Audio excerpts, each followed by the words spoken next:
Teman-teman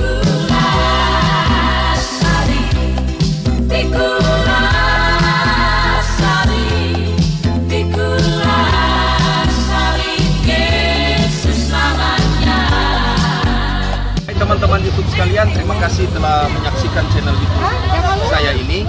Dan hari ini kami berada di Pasar Tandeli. Semoga kita semua senantiasa diberkati oleh Tuhan Yesus Kristus. Jangan lupa subscribe, like, share di channel YouTube saya ini. Terima kasih, Tuhan Yesus memberkati. Shalom. Setiap kita punya tantangan, setiap kita punya pergumulan, setiap kita punya masalah. Tidak pernah kita luput daripada pergumulan, tidak pernah kita luput daripada semua permasalahan. Namun ada satu pribadi yang memberikan jaminan buat kita. Ada satu pribadi yang memberikan jalan keluar buat kita, yaitu Yesus Kristus.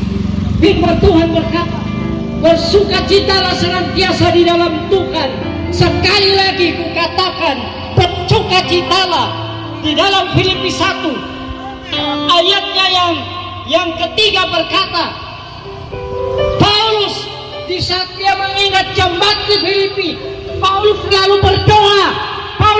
berdoa dengan sukacita. Padahal Paulus ada di dalam penjara bersama dengan Silas. Paulus dan Silas dipenjarakan karena mereka memberitakan Yesus. Di mana-mana murid-murid Yesus memberitakan nama Yesus, mereka selalu dihambat. Ada saja orang-orang yang mau melarang mereka untuk memberitakan nama Yesus. Namun kami Kopassus Mission sampai hari ini kami ada di dalam keamanan. Hanya Yesus yang memberikan keamanan. Di mana kami tampil, di mana kami mengadakan KKR, dimanapun kami pergi, kami aman karena kami hanya dapat mengandalkan Yesus. Bapak Ibu, waktu Paulus menulis surat Filipi, Paulus tidak ada di tempat yang indah. Paulus tidak ada di hotel yang berbintang 5. Paulus tidak ada di villa. Tetapi waktu Paulus menulis surat Filipi, Paulus ada di dalam penjara. Bagaimana orang yang di dalam penjara? Tentu sangat tertekan, tentu sangat gelisah, cemas. Kenapa harus masuk penjara?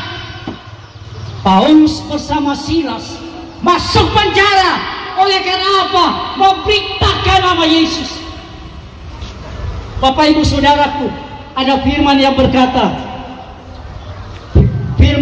bahwa Kisah Rasul pasal 16 ayat 25 dan 26. Kisah pasal 16 ayat 25 dan 26. Kira-kira tengah malam, Paulus dan Silas menaikkan doa dan puji-pujian kepada Allah.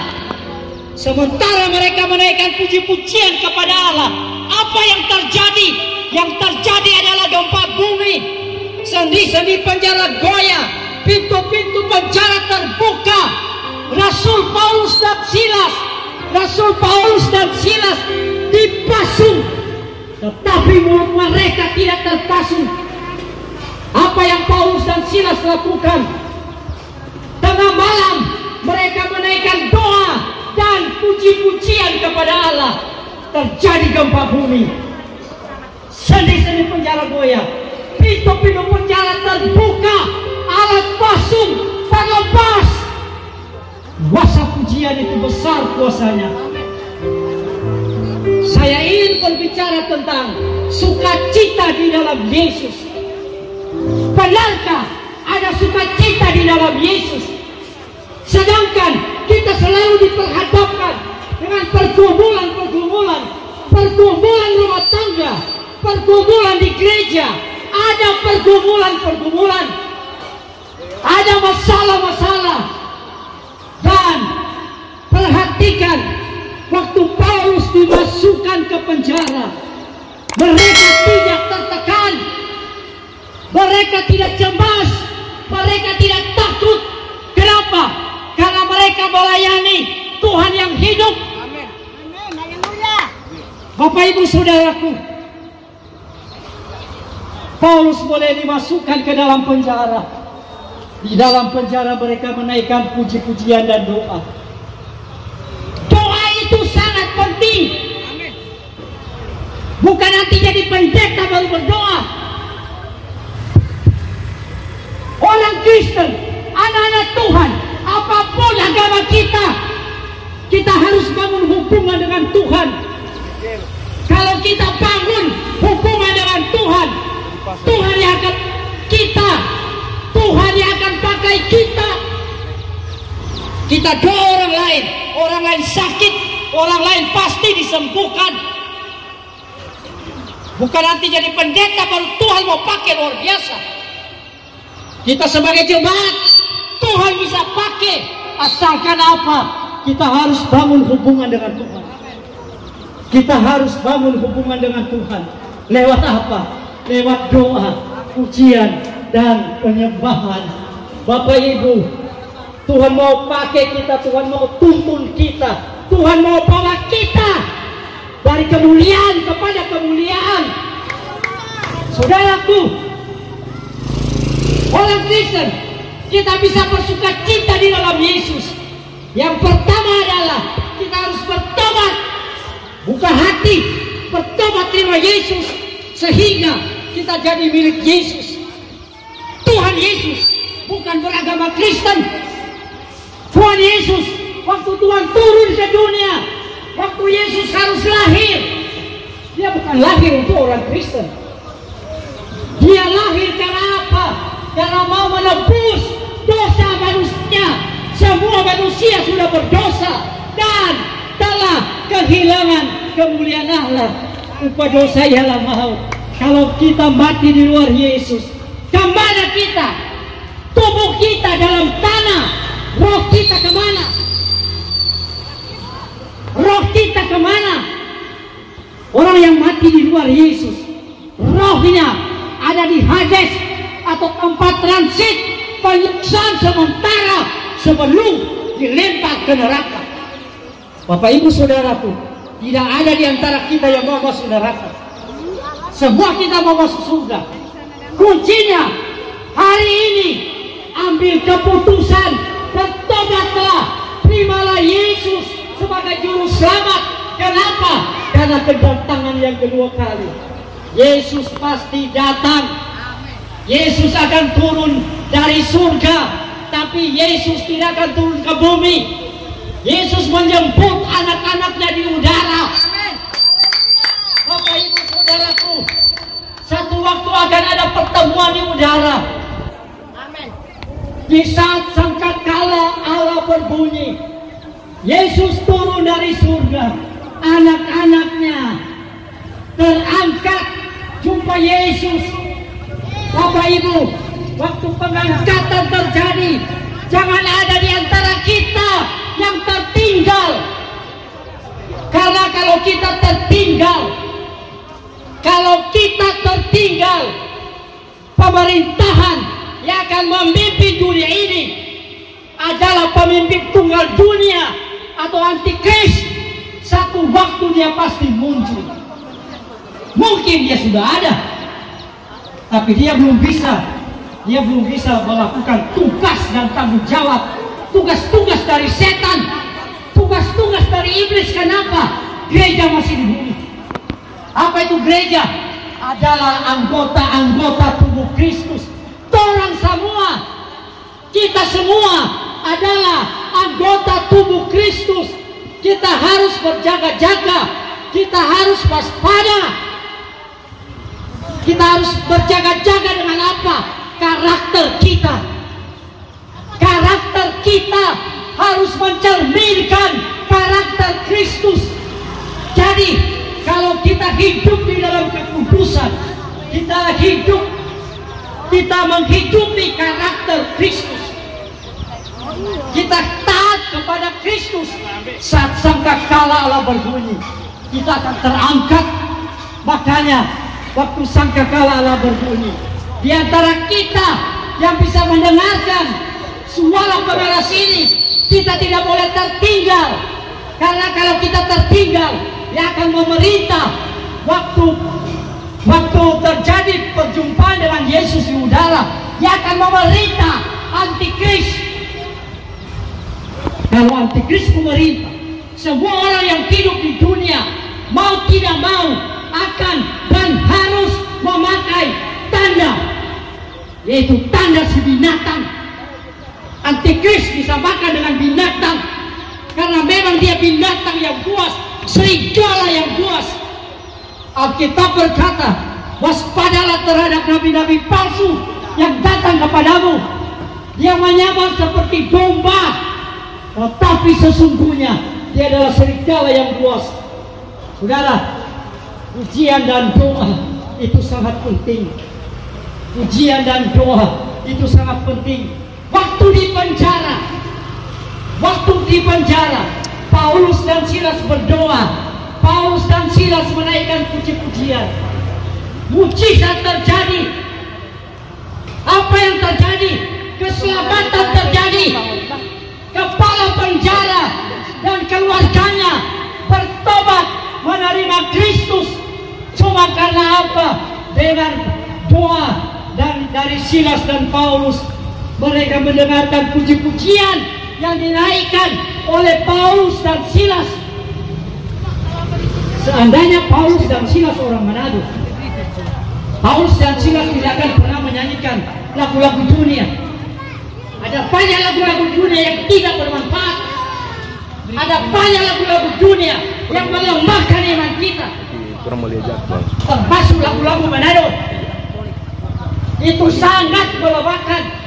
Apakah itu? Tinggi jodendi, tinggi jodendi.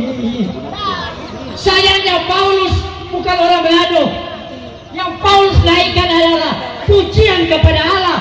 Yang Paulus naikkan adalah doa. Kalau kita berdoa, kita akan jadi pribadi yang kuat.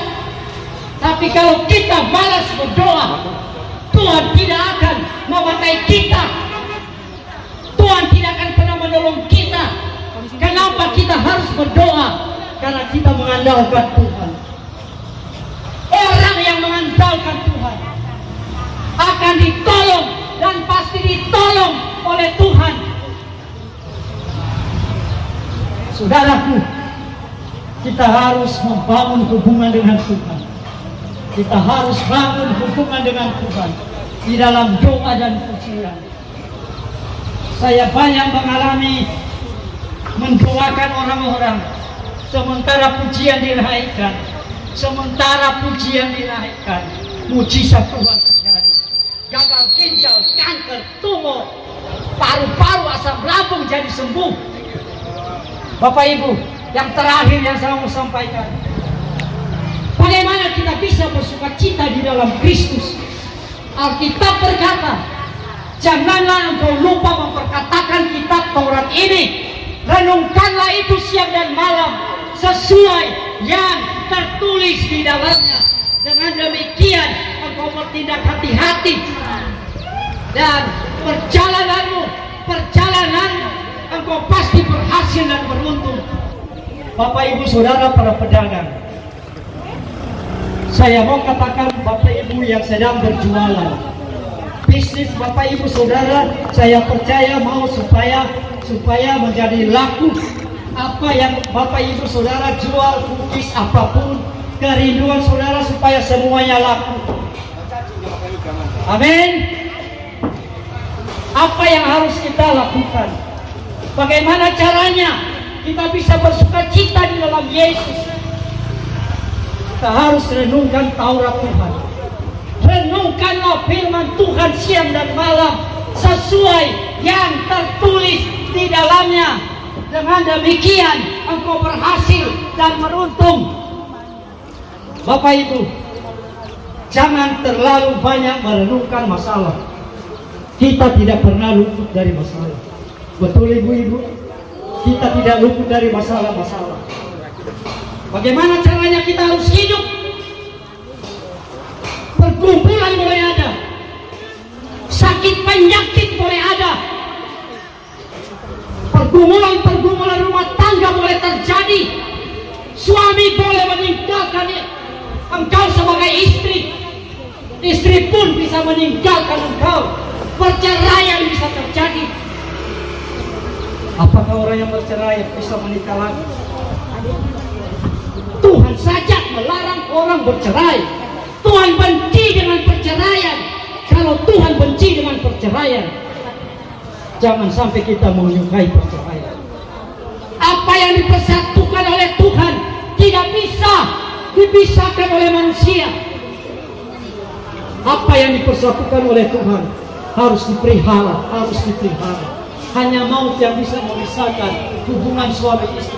Ada banyak suami istri, ada banyak para ibu-ibu yang hidup di dalam kepahitan. Orang-orang yang hidup di dalam kepahitan. Waktu sangkakala Allah berbunyi, terus ibu-ibu mengampuni, ibu-ibu tidak akan pernah terangkat. Ibu-ibu harus melepaskan pengampunan kepada suami, sehingga saat sangkakala Allah berbunyi, engkau jumpa Yesus di udara. Ada pertemuan di udara, pertemuan yang manis, sungguh indah, sungguh luar biasa. Bapak Ibu, ikuti doa saya. Saya mau menuntun Bapak Ibu di dalam doa pertobatan. Tenangkan diri Bapak Ibu semuanya. Apa yang saya ucapkan di dalam doa, apa yang saya ucapkan di dalam doa, mari ikuti doa saya akan ucapkan perlahan-lahan. Mari katakan, Tuhan Yesus, aku berharga di mata-Mu. Tuhan Yesus, Engkau mengasihi aku. Tuhan Yesus, Engkau tersalib karena aku, Engkau mati karena aku. Tuhan Yesus, ampuni dosaku. Tuhan Yesus, saat ini aku buka hatiku, aku terima Engkau Yesus.